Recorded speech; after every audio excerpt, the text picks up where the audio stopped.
Bienvenue dans les enquêtes du Nouveau Détective. Le Nouveau Détective, premier magazine d'enquête sur les grands faits divers, et Engel présente des locataires abattus pour s'être plaints de moisissures. Une enquête du Nouveau Détective.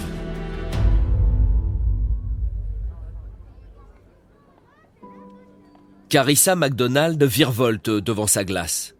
Incroyable. Cette robe de mariée semble avoir été créée pour elle.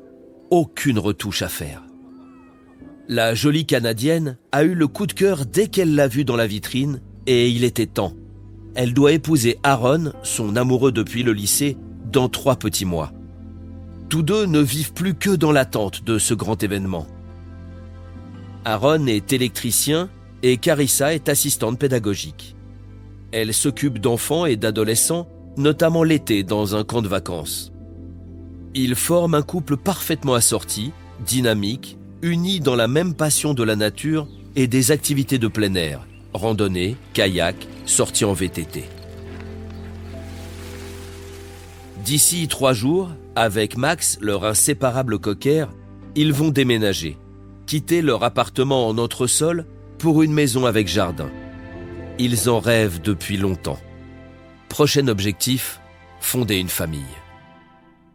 Ce 27 mai, en fin d'après-midi, Carissa appelle Nikki, une de ses proches amies, pour lui annoncer la nouvelle. Ça y est, je l'ai trouvée. T'as trouvé quoi? Ma robe de mariée, elle est magnifique. Elle a été faite pour moi. Génial! Aaron l'a vue? Mais non, il faut pas. Il la verra le jour du mariage, pas avant. Il est 17h30. Les 2 copines papotent joyeusement quand Nikki entend des éclats de voix en fond sonore derrière son ami. C'est Aaron qui parle et qui a l'air de se disputer avec quelqu'un. Soudain, un autre homme se met à hurler sous un ton menaçant. Puis la voix de Carissa résonne dans le téléphone, terrifiée. Nikki, vite, appelle le 911. Il y a ensuite des cris, des détonations, puis plus rien. Affolée, Nikki alerte la police. Elle n'est pas la seule, les voisins d'Aaron et de Carissa, qui ont entendu les coups de feu, appellent également les secours. Plusieurs voitures de patrouille convergent vers Stoney Creek, un quartier paisible de la ville de Hamilton, dans l'Ontario. À l'adresse indiquée dans John Road, s'élève une maison en bois gris avec un garage et un bout de pelouse. Les policiers y découvrent une scène de carnage. Une jeune femme gît sur le trottoir dans une mare de sang. Elle a été abattue de plusieurs balles. Plus loin, dans l'allée, un homme, jeune lui aussi, a subi le même sort. Les voisins, en état de choc, racontent l'impensable aux policiers arrivés en force sur place. C'est horrible! C'est leur proprio! Il leur a tiré dessus, il les a battus à bout portant, comme des chiens! Et comment savez-vous que c'est leur proprio? C'est Terry Breca, tout le monde le connaît ici! Il habite juste au-dessus, là! Mon Dieu, mais comment c'est possible? J'ai vu Carissa qui tentait de fuir. Elle lui disait « Arrêtez, arrêtez, ne tirez pas, on va vous payer !» Et là, il lui a tiré dessus. Pareil pour Aaron. Mais c'est pas possible, on n'abat pas les gens parce qu'ils paient pas leur loyer. Vous savez quel type d'arme il avait? C'était un fusil d'assaut. Quand elle s'est effondrée, touchée par une première balle, Terry Breca s'est approché de la victime. En voyant qu'elle respirait encore, le forcené l'a achevée froidement, à bout touchant de plusieurs balles dans la tête. Après quoi, il a fait demi-tour et s'est enfermé chez lui. Depuis, plus rien ne bouge dans la maison. Les flics se mettent alors à couvert et appellent des renforts. Le quartier est bouclé, un poste de commandement installé dans l'urgence à l'angle de la rue. Les gens du quartier se connaissent et ceux qui osent sortir de chez eux commencent à parler aux enquêteurs. Oui, j'habite le quartier depuis toujours. J'y suis né d'ailleurs. Vous connaissez Terry Breca? Bien sûr. Il habite la maison depuis le décès de sa mère, je crois. C'était une femme charmante d'ailleurs. Elle est morte il y a quoi, une 20aine d'années à peu près. Mais c'est quel genre de personne ce Terry Breca? Ah, c'est un type peu causant et il n'a jamais cherché à se lier avec personne dans le quartier. Et je n'ai jamais vu grand monde venir le voir. Et le couple? Quelle relation ils entretenaient avec lui? Terry est leur bailleur. Il a aménagé l'entresol de sa maison pour en faire un petit appartement. Carissa et Aaron le louaient depuis, à peu près 5 ans déjà. Et ça semblait bien se passer entre eux, il me semble. Est-ce qu'il a été déjà menaçant envers d'autres personnes? Pas à ma connaissance, non, jamais. Il y a bien eu un petit incident avec son voisin, Tony Greenlee. Là, vous voyez, là, c'est la maison mitoyenne, là, toute blanche. Tony avait surpris Breca un jour, juché sur le toit de sa maison, en train d'épier ce qui se passait chez lui. Alors sa femme voulait qu'il porte plainte, mais lui, il a préféré la méthode douce. Il a fait construire un abri pour sa voiture qui a complètement bouché la vue de sa maison. L'affaire était réglée. Tony doit se dire qu'il a bien été inspiré de ne pas aller à l'affrontement avec Terry. Les renforts de police arrivent. Une dizaine de voitures s'alignent dans la rue avec derrière chaque véhicule, à l'abri, des hommes en gilet pare-balles, l'arme au poing. Une unité spéciale d'intervention renforce le dispositif, plaçant son énorme véhicule blindé noir au plus près de la maison. Il servira de bouclier aux assaillants en cas de fusillade et empêchera Terry Breca d'essayer de s'enfuir au volant de sa voiture, pour l'instant garée devant chez lui. Des ambulances et des camions de pompiers se tiennent en alerte.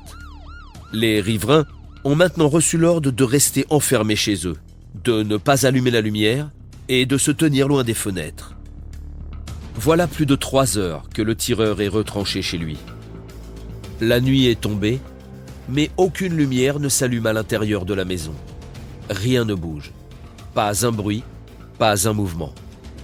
On attend les ordres, les nerfs à vif. Faut-il donner l'assaut ou pas? À 22 heures, les négociateurs parviennent à entrer en communication avec Terry Breca. Est-ce qu'ils sont morts? Oui, je vous confirme, ils sont bien morts. Dites aux familles que je m'excuse. On lui conseille de se rendre, mais Breca refuse. Il sait qu'il ne s'en sortira pas vivant, mais il est prêt, il l'affirme, à se battre jusqu'au bout. Le contact est rompu. Quelques minutes plus tard, des coups de feu retentissent. Planqué derrière sa porte d'entrée, Terry Breca tire sur les policiers. Tout le monde se met à couvert. Le silence revient.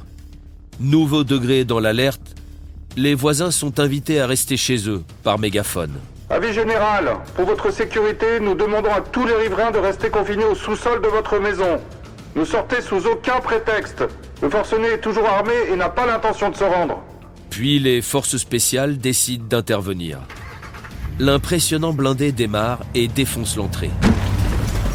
Un robot équipé de caméras est alors envoyé en éclaireur afin de visualiser les lieux, vérifier qu'il n'y a pas de piège ou d'explosifs et, si possible, localiser le tireur.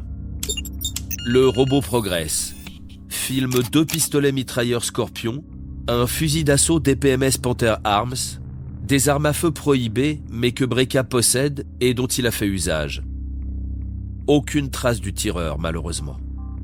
Sa maudite maison est pleine de recoins. Le débusquer ne sera pas facile. Les hommes des forces spéciales sont prêts à s'élancer.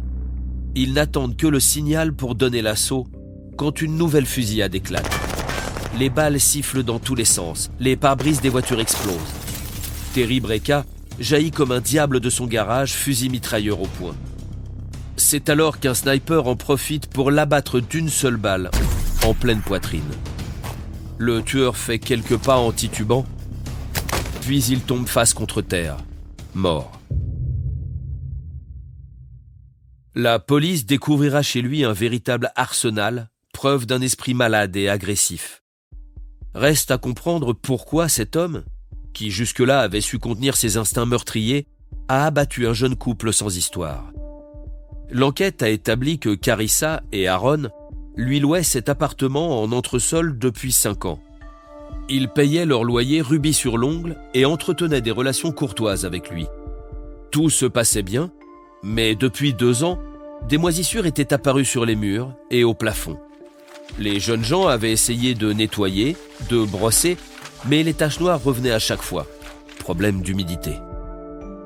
Fin janvier, ils étaient allés voir leur propriétaire pour lui parler afin de trouver une solution. La discussion avait tourné court.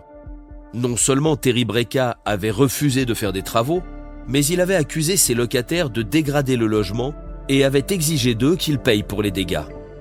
Aucune conciliation possible. Après plusieurs semaines de relations glaciales, Carissa et Aaron avaient décidé de chercher un autre domicile, en informant Breca qu'il déménagerait le 1er juin. Le 27 mai après-midi, l'homme est allé les voir armé d'un fusil mitrailleur et les a assassinés, sans l'ombre d'une hésitation. Pour ne rater aucun épisode, abonnez-vous à notre podcast sur votre plateforme d'écoute et retrouvez tous les mercredis nos enquêtes dans le magazine Le Nouveau Détective. Nos podcasts et nos enquêtes sont également disponibles sur lenouveaudétective.com. Si l'affaire n'a pas encore été jugée ou venait à passer en appel, nous rappelons que les protagonistes bénéficient toujours de la présomption d'innocence. Les noms et prénoms de certains personnages sont susceptibles d'avoir été modifiés.